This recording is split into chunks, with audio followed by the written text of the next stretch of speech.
রোজা রেখে সহবাস করা যাবে কিনা, রোজার নিয়ত কি, সাহরি ও ইফতারির দোয়া কি, রোজা অবস্থায় নাভির নিচের লোম কাটা যাবে কিনা, রোজা রেখে কি নখ কাটা যাবে, রোজা অবস্থায় স্বপ্নদোষ হলে কি রোজা হবে, শেখ আমার স্বামী রোজা রাখে না আর দিনের বেলাও আমার সাথে সহবাস করে, এতে কি আমার রোজা ভেঙে যাবে? আসসালামু আলাইকুম ওয়া রাহমাতুল্লাহি ওয়া বারাকাতুহু। প্রিয় দর্শক, মনোযোগ সহকারে ভিডিওটি শেষ পর্যন্ত দেখুন, অন্যথায় কোনো মাসআলায় ভুল বোঝার সম্ভাবনা থাকে। আর সরাসরি কোনো প্রশ্ন করতে বা লিখিত কোনো বিষয়ে সমাধান পেতে ফতোয়া বিভাগে স্ক্রিনে দেওয়া নাম্বারে ইমো অথবা হোয়াটসঅ্যাপে যোগাযোগ করবেন। তো আমরা মূল আলোচনায় চলে যাব। সম্মানিত নাজরিন, একটি জরুরি বিষয়, আমরা ঢাকার মিরপুরে শীঘ্রই একটি মাদ্রাসা প্রতিষ্ঠা করতে যাচ্ছি ইনশাআল্লাহ। মাদ্রাসার নাম জামিয়া ইসলামিয়া দারুল হাবিব। মাদ্রাসায় শিশু শ্রেণী থেকে নিয়ে নুরানি বিভাগ, নাজেরা ও হিফজ বিভাগ এবং কিতাব বিভাগ থাকবে ইনশাআল্লাহ, মহিলা ও পুরুষ শাখা। সুতরাং আপনার সন্তানকে ভর্তি করার জন্য যোগাযোগ করতে পারেন এবং দেশ ও প্রবাস থেকে কেউ দান, অনুদান ও সহযোগিতা করতে চাইলে স্ক্রিনে বিকাশ, রকেট, নগদ নাম্বার এবং ব্যাংক অ্যাকাউন্ট দেওয়া আছে, সহযোগিতা করতে পারেন। সর্বোপরি সবার কাছে দোয়া কামনা করছি। ও প্রশ্ন ছিল, শেখ আমার স্বামী রোজা রাখে না আর দিনের বেলাও আমার সাথে সহবাস করে, এতে কি আমার রোজা ভেঙে যাবে? দেখুন, অত্যন্ত আফসোসের বিষয় যে কোনো মুসলিম পুরুষ ব্যক্তি রোজা রাখে না, আপনার স্বামী রোজা রাখে না। প্রথমত তা আপনার জন্য করণীয় হলো সেজন্য রোজা রাখে এই বিষয়টি আপনার জন্য নিশ্চিত করা বা সর্বোচ্চ চেষ্টা করা। কেননা রমজানের রোজা না রাখা, হাদিসের মধ্যে হযরত জিবরাইল আলাইহিস সালাম এই দোয়া করেছেন, কেউ যদি রমজান পায় কিন্তু সে নিজের গুনাহ মাফ করাইতে না পারে তাহলে তার ধ্বংস হোক। এই দোয়ার উপরে নবীজি আমিন বলেছে। সুতরাং বোঝা গেল যে রমজানে তার আগের গুনাহ যদি কেউ মাফ না করাতে পারে তাহলেই তার ধ্বংস। বরং রমজান ওই কোনো ব্যক্তি যদি রমজানে গুনাহ মাফ করানো তো দূরের কথা, বরং সে রমজানে রোজা না রেখে আরো গুনাহগার হলো, তার চেয়ে হতভাগ্য আর কপাল পোড়া আর কে হতে পারে? এই জন্য আপনার স্বামী যে রোজা রাখে না, বড় আফসোসের বিষয়, তাকে খুব বেশি উৎসাহিত করুন এবং সর্বোচ্চ চেষ্টা করুন যেন রোজা রাখে, এটি ফরজ রোজা। দ্বিতীয়ত, সে আপনার সাথে দিনের বেলা সহবাস করা বা স্বামী স্ত্রী মেলামেশা, এর মাধ্যমে কিন্তু রোজা ভঙ্গ হয়ে যায়। এখন আপনার স্বামী রোজা রাখে না সেটা ভিন্ন কথা, কিন্তু আপনি তো রোজা রাখেন, তো আপনার সাথে যদি রোজা অবস্থায় সে সহবাস করে, সে রোজা না রাখলেও আপনার রোজা কিন্তু ভেঙে যাবে। এজন্য দিনের বেলা বা রোজা রেখে সহবাস থেকে বিরত থাকতে হবে। আপনার স্বামীকেও সাবধান করতে হবে, সেও যেন রোজা রাখে এবং আপনার সাথে যেন এমন কাজ না করতে পারে, এই ব্যাপারে সতর্ক থাকতে হবে।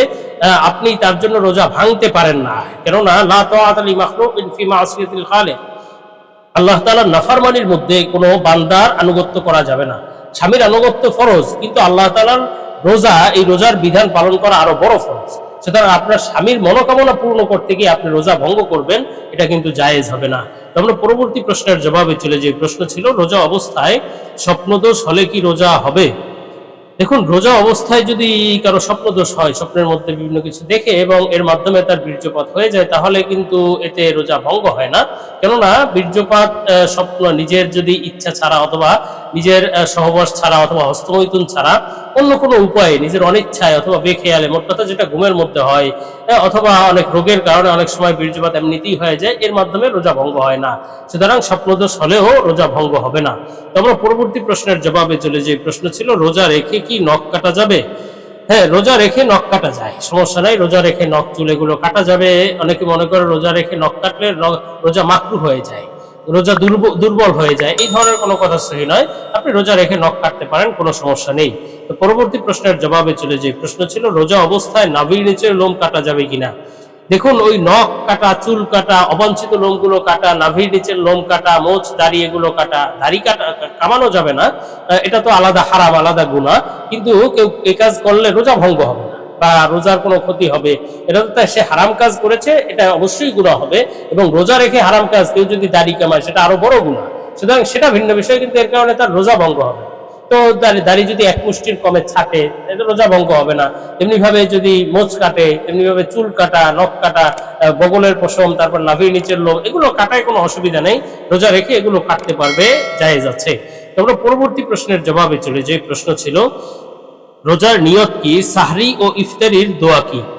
দেখুন, রোজার আলাদা অনেকে আরবি নিয়ত বানিয়ে নিয়েছে, অথবা আরবি নিয়ত অনেক জায়গায় খুব প্রচলিত, বিভিন্ন পত্র পত্রিকায় বা সাধারণত বই পুস্তকে একটা আরবি নিয়ত দেওয়া থাকে।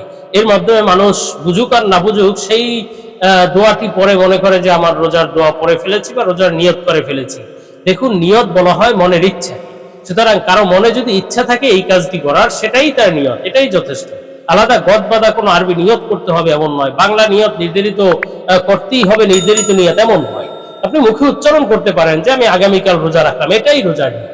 আমি আগামীকাল রোজা রাখলাম, এটা মনে যদি কেউ ধারণা করে নাই, মনে যদি কেউ ইচ্ছা করে নাই, বাস তার নিয়ত হয়ে গেছে। আলাদা কোনো গদবাদা নিয়ত যে করতে হবে, পড়তে হবে, নিয়ত করার নাম, নিয়ত করার নাম নয়।